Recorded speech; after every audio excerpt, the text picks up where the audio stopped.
นสวัสดีพี่น้องมาพบมาพอกันเพื่อจ้าแต่งตัวไปเกิดใจสีรออำลาสุดฝนก็ตก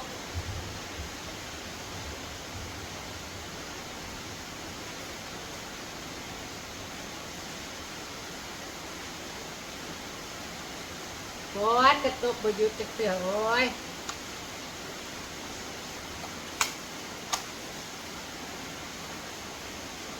ไปวันเกิดเจสีหน่อย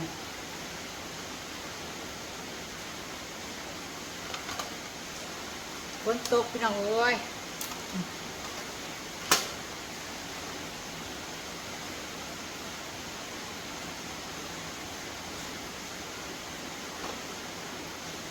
นั่งมาลากำลังแต่งตัวอยู่แต่ก็น่าว่าจะมาสู้พอดีไปพร้อมกันฝนมันตกนั่งมาใส่เป็นไรโรนังมาแบบฝนตกแห้งแห้งพี่น้องโอ้ยมันก็เศร้านั่นฝนตกแรงมากเลย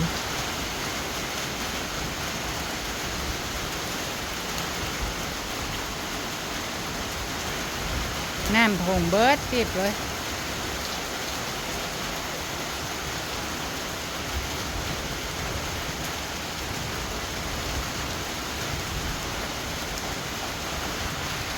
เดี๋ยวรอให้นางอำมาลามาก่อนฝนแห้งกระดอกคุณน่ะนี่มันเศร้าแน่เลย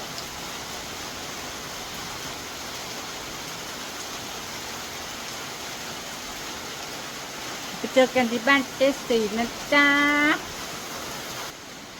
รอนางอำมาลามาก่อนวันนี้ยังไม่เห็นอยู่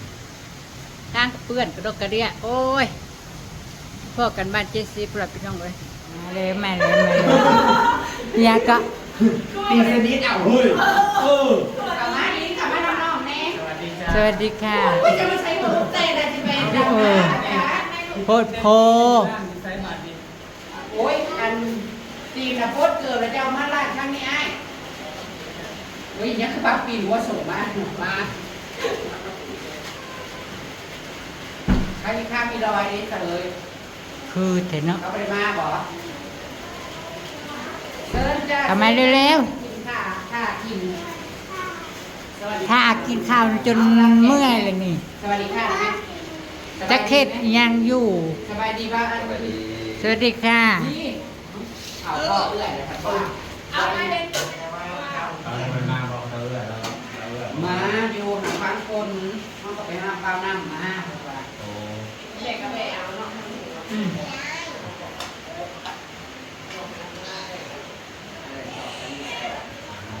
แม่มาครับนะ มีเอาไป เฮ้ยเดี๋ยวว่าเข้ามาตั้งไว้กลางแล้วครับมีไว้เสริมยังแก้วบริมีอะไรบริเวณบ้านนั่นเดี๋ยวยังกินจะกลับมันจะใส่เราเท่านี้ทำไมสิแบบพวกนี้ ปลานี่ก็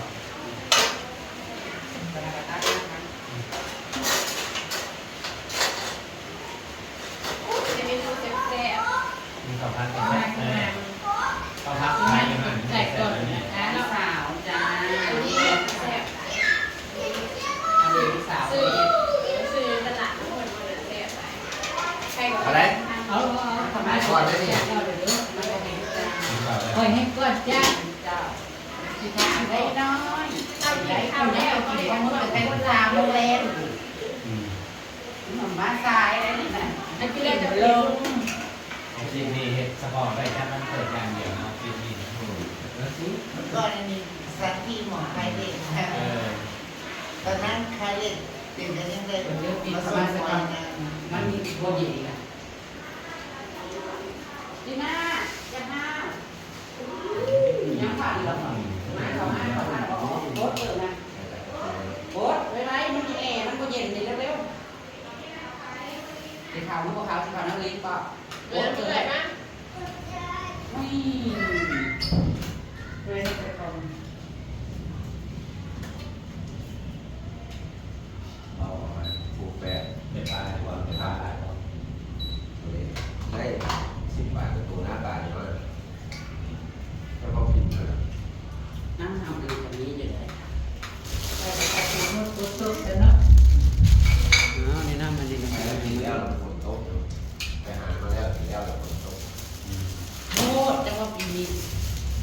คนกระดอกใช่ปะ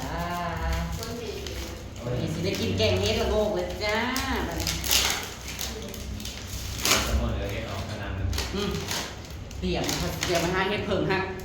บาระบาดมันก็ตกบางรอบ2นี่แล้วบ้านคอยมันตก2รอบอะไร ไปเตรียมต้นยูทูบจะไปหาเห็ดใช่ไหม เกี่ยวสอนเลย เราไปจอดฟังมาเอาเฮ็ดเพิ่งนะกินน้อยๆอย่าเล่นแต่โทรศัพท์หลาย อย่างตัวนี้ มันเกิดฉันไม่ได้คือได้มันเป็นน้อยๆนี่เนาะเอ้ย เป็นอะไร เป็นน้อยๆเป็นอันนี้มาด้านมะพร้าว บริง่อยแล้วพระเจ้าผ่าบอกหน่อย บอก ถ้าไปไม่ไปเอาสัมภาษณ์อยู่ จะตัดนอนเว้ย ใกล้สัมภาษณ์หลาย ขนาดพอส่วนกันยังมายัง แกยังว่าใครกี่ร้อยมาประเด็นมีการส่วนฉันพูดเลยมาลูก แต่ที่มาอุ้มคนหมู่เลย ถามท่านจะไปว่ายังบริสุทธิ์ครับ แม่เขาไปส่วนมาไป เราเลยเรา น้ำลาวเราเลยเธอเลยส่วนเลยเธอบอกเลยว่า อ๋อส่วนเหลือสักมาเดี๋ยวกูชื่อเล่นโซ่ พอส่วนกับมา แกน่าจะว่าโม้แล้วเกิด กินน้อยนะเขามาคือจังไร คิดเนื้อลายเนี่ยมันเนี่ยนาน กินมาเจาะใจเล็ก เคยไปดีสิขึ้นยังลายเนาะ เคยไปดี กินแล้วจะรอด กินแล้วกินแล้ว มาก่อนหมูที่บ้านโอ้ใครมาก่อนกระสือก้อนเลยแบบว่าไอ้ต้องรังเรา แต่กลางคนกับเจ้าท่า กินแรกก็จะเป้าเค้กในร้านนี่เพื่อมาจอดนะเค้กก้อนเหนียวนะสร้างพระมืออื่นจังสิได้เอามาให้เป้าไม้มันก็เลยมาเอามีคนโตเขาก็มาเห็นทำ ๆก็ว่าเจ้าเพียงยังมาอยู่เนาะแต่นั่งแสงบริเพียงอ อยู่ ยู่ ไม่ ไม่ บ่ บ่ ได้ ได้ แต่กันไม่บ่ได้เขาเอามาเห็น เกิดกับตัวคนโต ให้ลูกสาวดีไป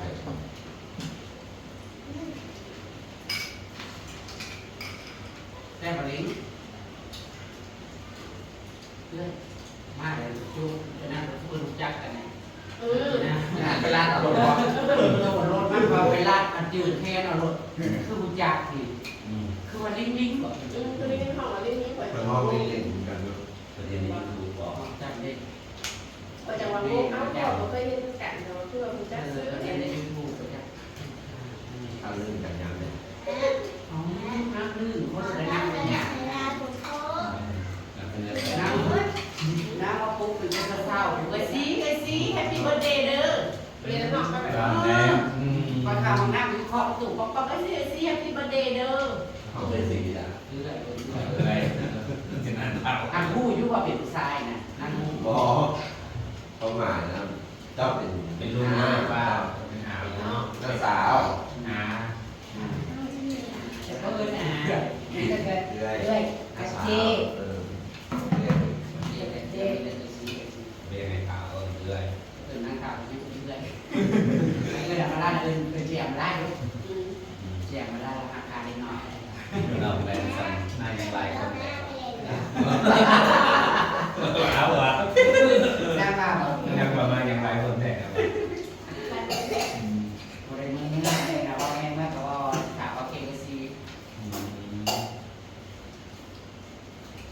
เปิดไปเรียนน้อง คนละคนละลูก เสร็จลูกกินง่ายๆนี่ได้จ้าเข่าตักให้เขาเลยแม่เปี่ยมห่อลูก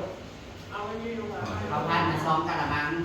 เดี๋ยวนี้เลยสันสิเหตุงานยังของเด็กเข้าหมู่ลายเป็นพอมาคิดพ้นว่ะ มันจะกองปากคอ เนี่ยถ้าอันทุกวันใหม่แกไปลงมาคนโตคือ จะกองเขางูจะต้อง ใครจะอาการมันเย็นตัวแกงมันนั่นดูมันเป็นจันทร์ของตาเดี๋ยวนั่งตื่นมาเนี่ยก็ต้องง่วง ในนั้นมาบอดเป็นอะไร ถ้าที่ต้องมาน่ะมาต้องมันมาดูแต่ว่ามันสีเหลืองลงเลยลอย ไปยังไง แล้วก็กินกันแต่ว่า ติดลมขับไปได้กัน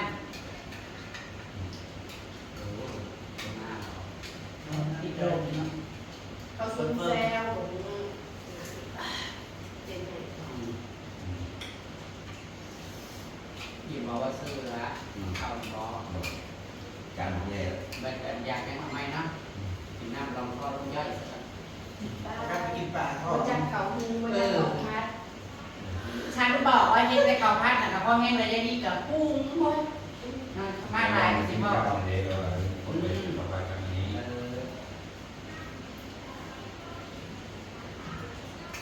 ก็กระติกกินอะไรคน ได้ป่ายุ่งนี่นั่นแหละ ได้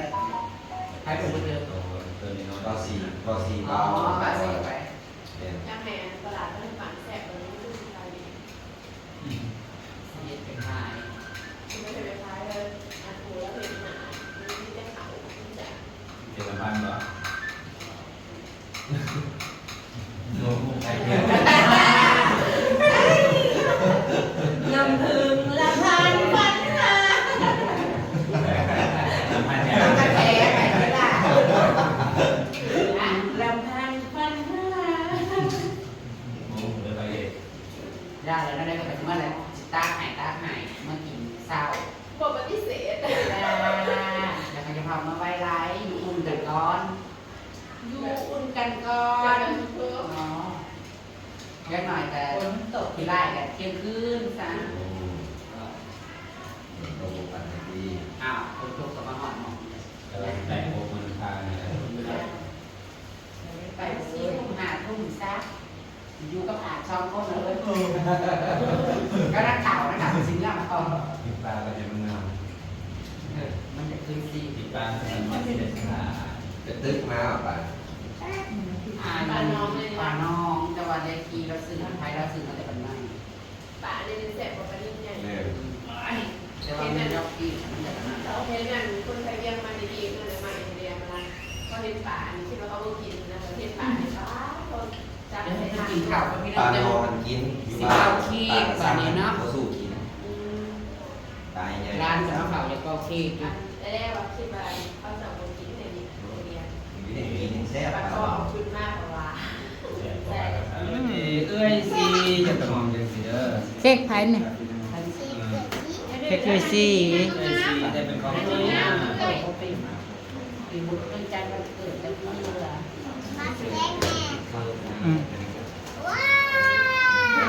ว้าวเสียงเลยนะว้าว เดี๋ยวนี่นะ เออ เอามันคือหน่อยลูกนั่นลูกสบายดีสักค่ะอย่าเท้าลูกอย่าเท้า นี่มันต้องกินยังไงคุณ เออ จำลูกเปล่าความ เองก่อนเดี๋ยวสร้างเขาแต่พอเป็นว่าเอาเมื่อคืนไปเอามาสู่ร้านเป่า เฮ้ยคนรอบกันเดือน กัเดือน เดือนผมความ19 ปี ว้าวมันคือหนูยังไม่ทันหูค้างอาเสียนี่เราเยอะเยอะมากเลยสิจ้าว่าเนี่ยเออ ไม่ลายมันจะมีความสุขหลายๆอ่ะมันเป็นอายุหลายได้ น่าสบายนะจะวันเกิดใครจะเป็นเกิดที่ลูกเกิดนะ น่าน่าว่าเกิดเลยน้องสุกรก็เลยตื่นเต้นเราควรจะพอมันเกิด ตื่นเต้นเลย โอ้ยอยากชอบเขา แอบมา แก้วข้าวแก้วน้ำผักเนื้อหา จะพาไปลุกไตเลี้ยวก็ได้ ใต้เขาจะเขาตื่นเต้นหลาย ลุกยังยังแจ้งว่าดีใครเนี่ยมันละลาย โอ้ เลย ยคุณเป็นใครเลยนะ เจอร้านข่อย จะมาออกทีมั้ยจะมานั่งนี่เราเกิดที่แหละ ที่ไว้เป็นพิจภาพนะ เออไปปิดไฟปิดไฟแม่ก็ให้ปิดไฟพี่จะมานั่งใกล้ๆเลยชี้ผิดเอาเลยบ่เอาเลยเอาลองแม่เดี๋ยวลองเลย